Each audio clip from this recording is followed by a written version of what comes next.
Chapter 1. 4 months earlier. I awakened to the smell of a woman's perfume that wasn't mine. As Spencer flopped into bed next to me, the scent wafted over me in a cloud. I pretended to be asleep for the 90 seconds it took my husband to start snoring. It galled me how he casually came to bed stinking of another woman and didn't lose a minute of sleep over it. Instead, I was the one who lay awake, tossing and turning, trying to find an answer to the quandary that was my miserable marriage. A few years ago, I would have woken him up, screamed at him, cried, and told him he was a horrible person. The old me used to do that. The problem was, it never worked. Spencer kept cheating, and I felt stupid. Finally, I decided that begging for something that wasn't going to happen was beneath me, so I built a life around Spencer, not with him. And I lived with it. Yes, it sucked. And yes, I was ashamed. For years, I pushed Spencer's infidelity to the far recesses of my brain. I convinced myself sex was simply unimportant to me. My vagina and I, we closed up shop.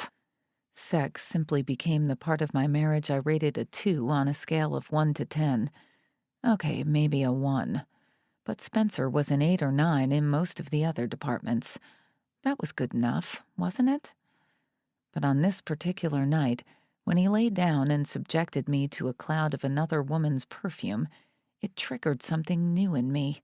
Something deep and dark and angry. My husband is fucking someone else, and I'm wicked pissed. Despite the rage that swelled inside me, Spencer snored on. I got out of bed and padded on bare feet across the hardwood to the living room. My puppy, Felix, hopped out of his dog bed in the corner of my bedroom and followed me. The only light in the room came from moonlight sneaking in through the skylights. Sinking down into the plush sofa, I tucked my legs up to my chest and wrapped my arms around them, contorting myself into a ball. Even though I knew what I wanted to do, I sat for a moment, indecisive. I knew I shouldn't, but where exactly had being well-behaved gotten me? Stuck in a loveless, childless, hopeless marriage. Now work, that was good. But that was because I threw myself into teaching to distract me from my crappy personal life. Defiantly, I hopped off the couch and made my way to the hallway, where my laptop sat in its crocodile-patterned tote bag. I dragged it out and booted it up.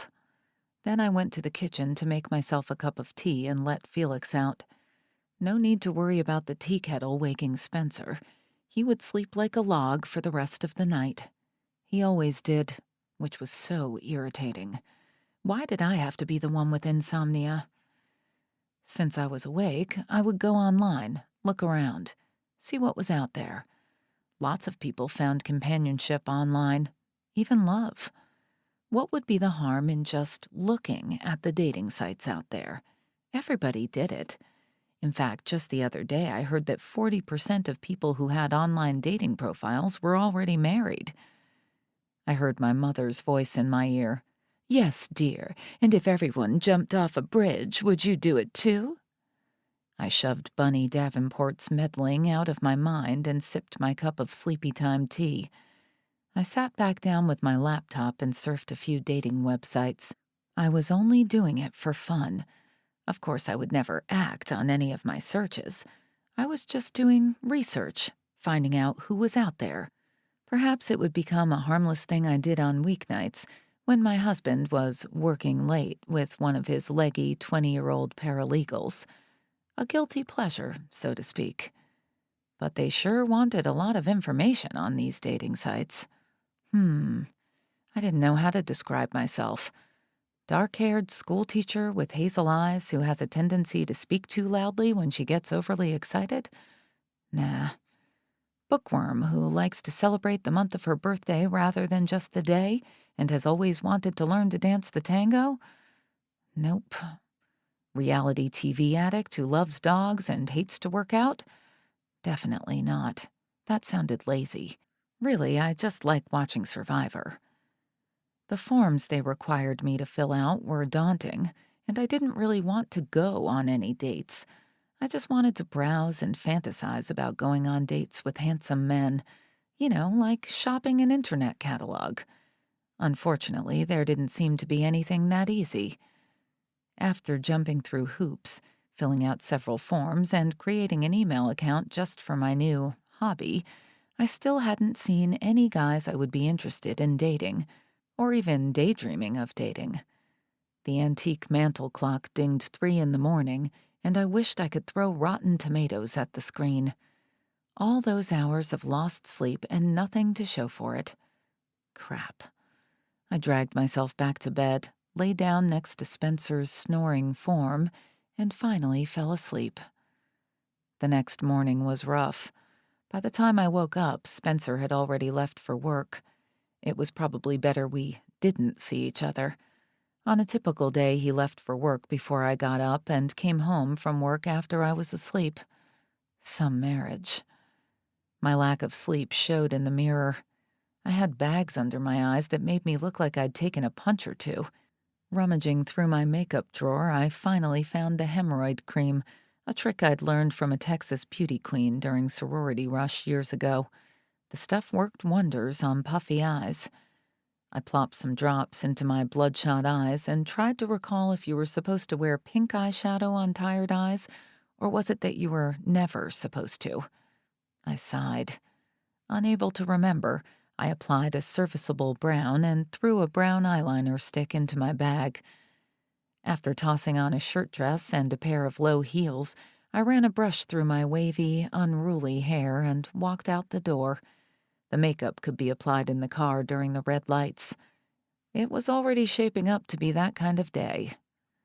A few hours later, the colorful little classroom was filled with the sounds of merry children singing to a song that played on the outdated CD player in the corner. A blonde-haired little boy ran up to me.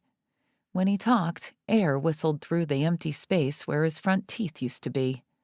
"Miss Davenport, look! I got paint all over my shirt." He certainly had. A big green splotch covered the belly of his shirt. His mother was a stickler for neatness. I sighed. "What happened to your paint smock, Thomas?" "Dunno," he shrugged adorably, and I stopped feeling cross with him. "Well, let's go see if we can get that out before your mommy comes to pick you up." Thomas nodded, and I took him by the hand to the sink in the corner of the room, where I beckoned for my teacher's aide to help Thomas wash out his shirt. Monday through Friday, I spent 7 a.m. to 4 p.m. teaching kindergarten at the Southfield Country Day School. My days were filled wiping snotty noses, herding chubby-faced children, and teaching them their ABCs and 1, 2, 3s. However, these days we were supposed to be teaching children to read in kindergarten as well. This was fine in theory, but unfortunately the ability to read is a developmental skill that some children would not be able to grasp until they were in 1st or 2nd grade. Those who didn't get it right away weren't necessarily less intelligent. They just weren't ready yet, the same way some children weren't ready to be toilet trained by age 2. But I understood that there had to be a framework for all children, so I went along and taught the curriculum as best I could. That afternoon, when the children had all gone home, my friend and fellow teacher Jackie popped her head in my room. "Hey, want to grab a cup of coffee?" she asked. "Not today. Can I get a rain check?" I replied. Jackie taught 1st grade across the hall, and I'd known her since we had been in grade school ourselves. She got married around the same time I did, 6 years ago. She had a set of 2-year-old twins she'd have to pick up from daycare soon. "Sure, maybe I'll run some errands before I go pick up the twins." Jackie tried to find adult time whenever she could, and we had coffee together most days after school before she went home to her second job, being a wife and mother to a pair of whirling dervishes. "Sounds good. Bye." She left, and I gathered up my things and headed to the parking lot. Most of my friends had children, and sometimes I felt like I was the only woman of reproductive age who didn't. Spencer and I had never gotten pregnant naturally, and just about the time it occurred to me that one of us might have a plumbing problem in the reproductive realm, I realized I didn't really want to have children with Spencer. I wasn't convinced he would be a good father, and our marriage wasn't a happy one.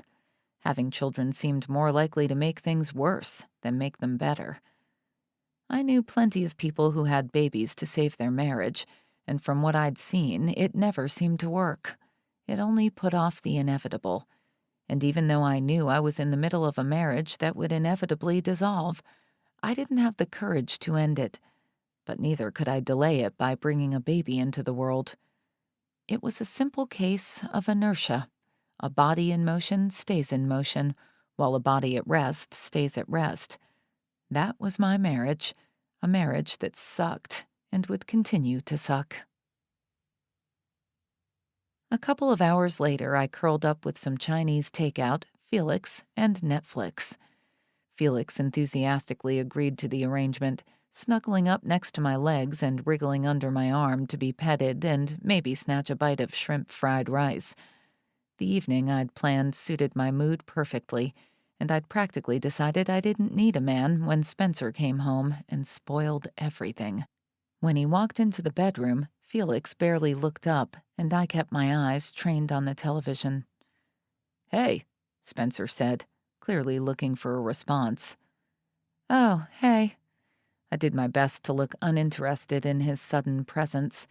Sure, it was evil, but I couldn't help myself. Unbidden, my brain conjured up an olfactory memory of last night's perfume that would linger much longer than the original. Have you eaten?"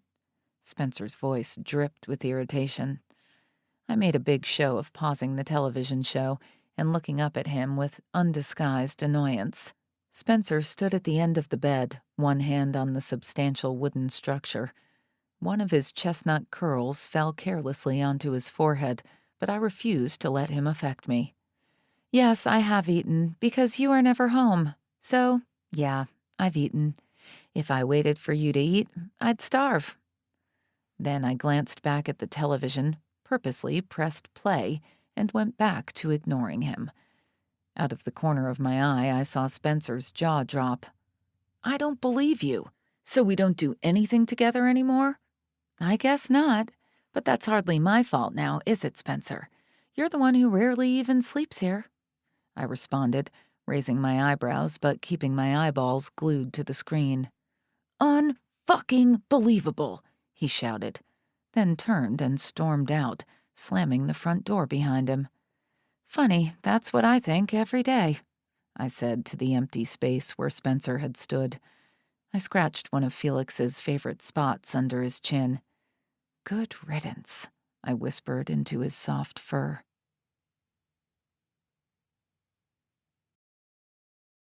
You can listen to the rest of the book in the Tempt Romance audiobooks app, available on the App Store and Google Play.